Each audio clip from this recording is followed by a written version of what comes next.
Hey, what's going on? Listen, one of the things that I'm really passionate about is definitely Naruto. I've been watching Naruto for about 2 years now. I kind of got stuck up on watching shows. Watched it in English for a while. It was moving too slow. Went on to Japanese. That was moving too slow, so I had to go on to the manga. Now, this question has popped up with me and my friends a couple times, so let's see what you guys here at YouTube have to say about this. Neji versus Sasuke. Now, I'm just gonna throw this out here right now. This could have some spoilers in it, and I'm also gonna point this out. No, I don't know the names to all of the jutsu in Japanese. I'm not that much of a nerd. I'm a pretty big nerd when it comes to this Naruto though, and when coming up with this Neji versus Sasuke, you gotta ask yourself, who could really win the fight? Now let's take into account, Sasuke is probably the most overrated character in Naruto. That's a fact. He defeated Orochimaru. Okay, they make it seem all big and fancy, a big fancy defeat. But what did he really do? Orochimaru's on his deathbed. Orochimaru should have defeated Sasuke because Orochimaru used the same technique on Itachi and had it reversed. Why didn't he think that it was going to be reversed? Orochimaru was an intelligent ninja. He was one of the legendary Sanin. Why didn't he think that Sasuke would reverse him? A student that he trained, by the way. Now, besides that piece of hype, Sasuke defeated Deidara. Deidara is one of the strongest ninjas in the Naruto universe. If anybody really has anything to say about that, leave me a comment, and I'll go ahead and explain to you why Deidara is definitely the best, one of the best characters in the Naruto universe. However, just to focus on Neji versus Sasuke, and to prove why Sasuke is one of the most overrated characters in Naruto, he defeated Deidara. He's the only man that could have done so because of his electricity, which is it was just lucky that the bombs didn't explode inside of him. And using the Sharingan on Manda, what? Where did that come from? But anyway, we'll accept it. Then we'll move on to Itachi. And I would like to remind you again that this could have some spoilers in it for many of you. So I mean, just watch out for that. But Itachi was not even trying against Sasuke. So let's just take that fight out of the equation.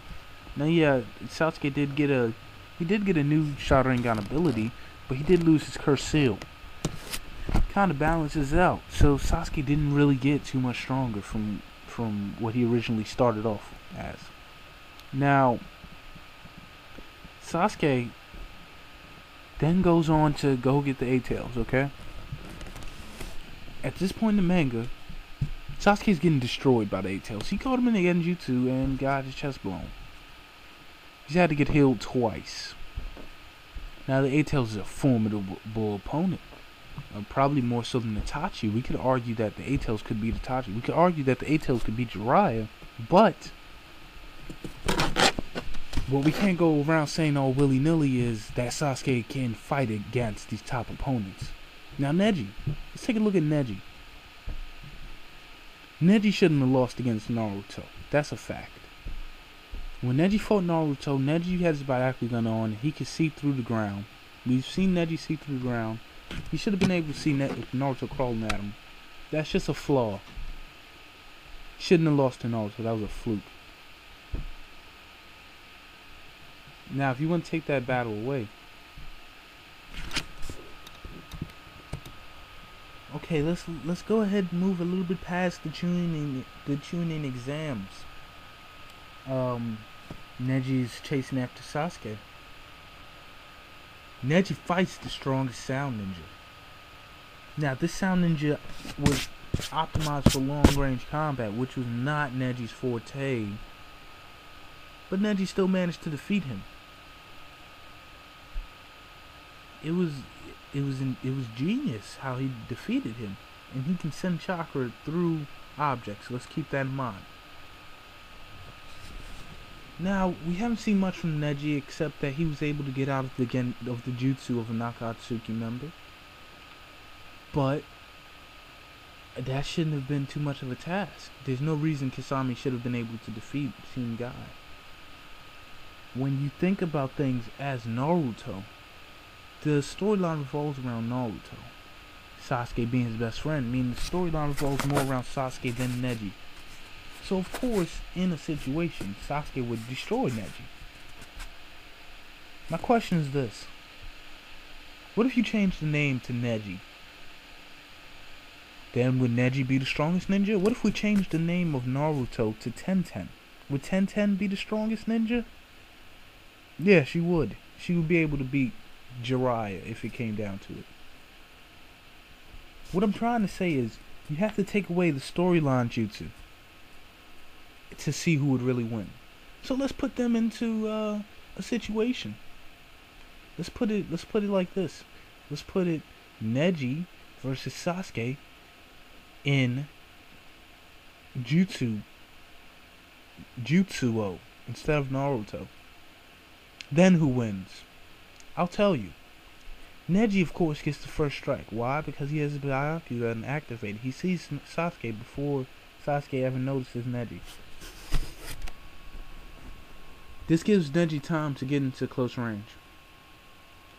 Neji gets into close range, immediately going for the 8 trigram 64 palms as soon as Sasuke comes across unawares.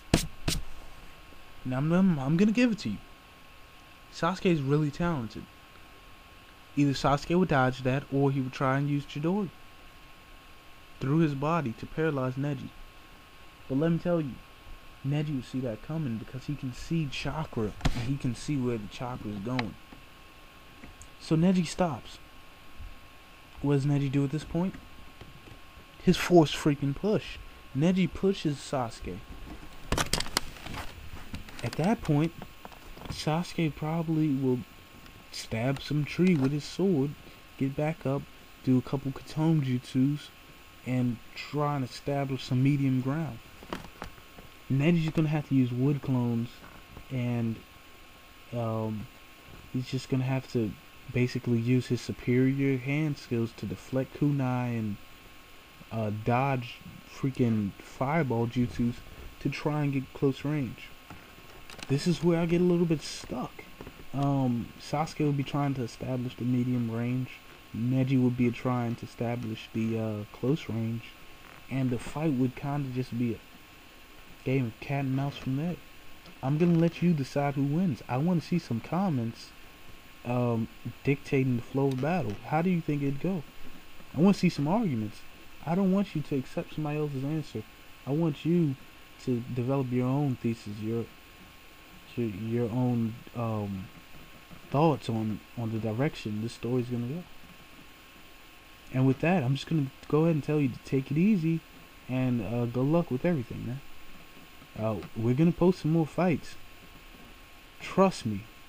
And as a matter of fact, I want you thinking about this one until I post it.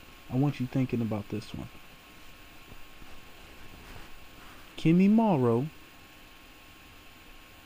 versus Itachi. And then, if this gets popular at all, I'll go ahead and explain why Daidara could beat the fourth.